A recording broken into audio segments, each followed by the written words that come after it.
Bueno, aquí estamos de regreso. Con más minuto a minuto le damos la bienvenida a Alejandro Berkovich, que hoy nos acompaña. ¿Qué tal, Ale? ¿Cómo estás, Dani? ¿Cómo Adrián? estás? ¿Cómo Te va? sorprendemos trabajando con las anotaciones, sí. los lentes. Sí. Bueno, el tema de bienes personales, tema presupuesto de camino al Senado es el tema por estas horas, ¿no? Sí, y es el tema de mayor impacto para el bolsillo de quienes nos están mirando seguramente.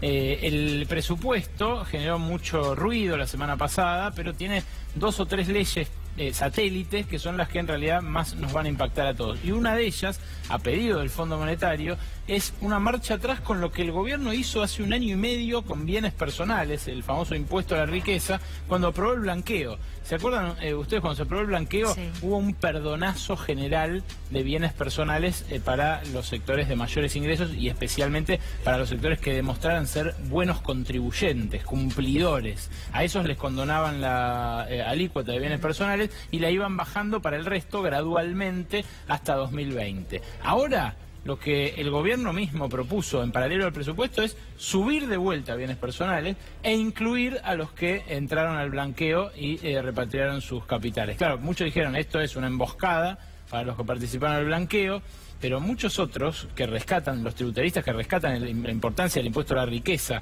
que es bueno que se pague en los países desarrollados y en los países con sistemas tributarios justos, hay mucho más impuesto a la riqueza que en Argentina. El problema es que este impuestazo, por cómo lo configuró el gobierno, iba a golpear, por ejemplo, a quien tuviera un 3 ambientes en Caballito que valga más de $50.000 y no iba a afectar a quien tuviera cientos de hectáreas en la zona núcleo de la Pampa Húmeda. Por eso, Ale, lo vemos a Pichetto que quiere modificar esa media sanción que vino de la Cámara de Diputados. ¿Cómo ves a Pichetto y los gobernadores en esa línea? Bueno, hoy fue esta reunión donde 9 gobernadores peronistas se reunieron con el jefe de la bancada del peronismo del Senado para intentar hacer un retoque a esto. ¿Cuál es el retoque? Eximir del pago de bienes personales la vivienda única que tenga una familia por un valor de hasta 18 millones de pesos. Esto es hasta $450.000, es decir, una casa buena, una casa grande. No hablamos de un monoambiente. No hablamos de un monoambiente, claro.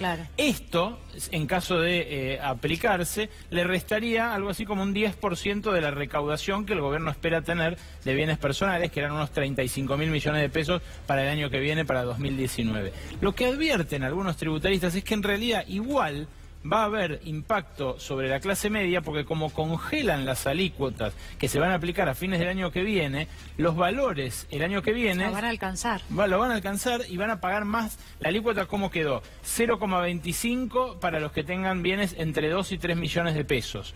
0,50 para quienes tengan más de 3 millones de pesos, hasta 18, y 0,75 para quienes tengan más de 18 millones de pesos declarados. Ahora, por ejemplo, algo que no evalúa el gobierno en su proyecto de ley es imponer un impuesto especial para quienes tengan bienes en el exterior. Algo que paradójicamente en el gabinete ocurre muchísimo. Mucha gente que tiene dinero en el exterior. Sí, los montos de las viviendas en el exterior también son superiores. Entonces el impuesto podría ser, en este contexto de necesidad y de ajuste que todos estamos haciendo, hasta por el último peso, una pensión para un discapacitado, la verdad que con bienes al exterior es un, excedente. Sí, es un lujo. O tenencias de dólares en efectivo en la Argentina, por ejemplo. Quien haya comprado dólares a 20 pesos, como también hicieron muchos funcionarios del gobierno actual, nosotros lo hemos mostrado, el caso puntual con Toto Caputo, el ministro de Finanzas y expresidente del Banco Central, pero claro, a ellos nadie pensó en aplicarles un impuesto extraordinario, una alícuota algo superior, cosa que en algunos otros países del mundo se aplica. En definitiva, dijo Pichetto al salir de esta reunión, van a seguir discutiéndolo de acá al 14 de noviembre, cómo hacen para eximir a la clase media de este impuesto, que si todo sale como salió la media sanción de diputados, empezaría a regir para quienes tengan una vivienda de más de $50.000, o sea, más de 2 millones de pesos. Algo que en la ciudad de Buenos Aires, todos los propietarios que tengan más que un ambiente y medio en Lugano o en Barracas, por decir 2 barrios de menor valor de metro cuadrado en el inmueble, pagaría absolutamente todo el mundo. Y ahí se produciría esta injusticia que les digo, los que zafaron, que supuestamente van a empezar a pagar, son los propietarios de inmuebles rurales, de campos. ¿Qué entendés cuando, me imagino que habrás analizado los puntos críticos del FMI para con el gobierno? Lo leí este fin de semana en página 12, y dice el FMI, el ajuste fiscal de Duhovne tiene que mejorar su calidad. ¿Qué entendés por esto? Bueno, ayer lo mostró de manera muy didáctica acá Emanuel Agis en Desafío 2018 con Claudio Martínez. Lo que el Fondo Monetario le exige a la Argentina que aplique es un ajuste sin precedentes en Latinoamérica en la última década y media por lo menos. Desde los años 90 nunca ningún gobierno llevó adelante un ajuste tan brutal, tan cuantioso, que por su impulso fiscal, esto es medio un tecnicismo, pero básicamente el Estado puede impulsar la economía para arriba o para abajo. Es decir, puede hacer que crezca la economía o que se contraiga. Por el ajuste que exige el Fondo Monetario, la economía argentina el año que viene se va a contraer 2 puntos, solo por la contracción fiscal. Sí. Después además va a caer porque cae el consumo, porque no se sabe qué va a pasar con la inversión, porque las exportaciones supuestamente van a salvar todo, pero no llegan a compensar eso. Entonces, estamos frente a un año de caída, este 2018 de caída de cerca del 3% de la economía, y no sabemos si 2019 puede llegar a ser peor, a pesar de que el Fondo Monetario habla de algo así como 1,5% de pérdida del producto. El otro factor, y por eso me puse esta corbata para homenajear a nuestros vecinos, ¿sí?, en un día tan... a Brasil. En un día tan triste como hoy, el otro factor es Bolsonaro. El otro factor es Bolsonaro. La verdad que el anuncio que hizo de que va a viajar primero a Chile, después a Estados Unidos y después a Israel, más allá de que haya pedido disculpas hoy el futuro ministro de Economía, que dijo no quise despreciar a la Argentina cuando dije que... bajarle el tono. Claro, ayer lo que dijo fue el Mercosur no va a ser prioridad.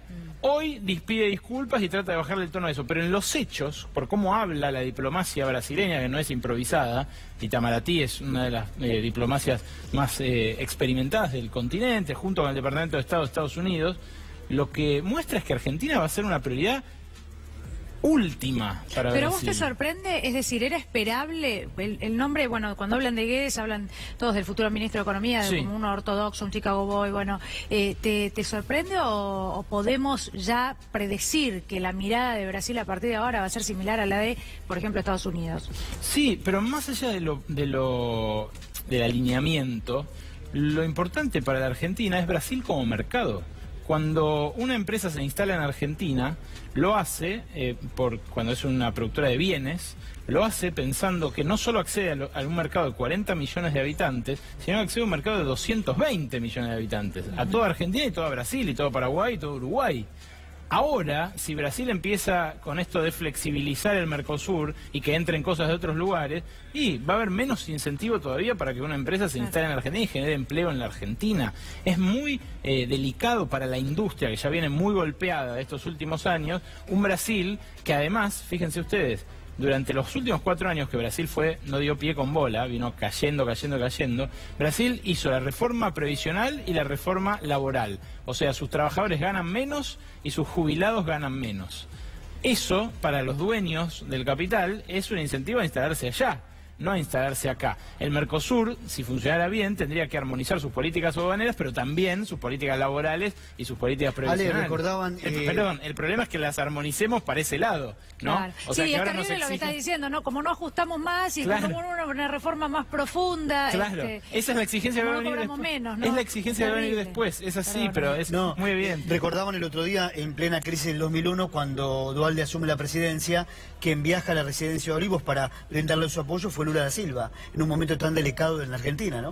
Y es así, y toda la tradición siempre fue así desde hace muchos años, que cuando asume un presidente argentino, viaja a Brasil.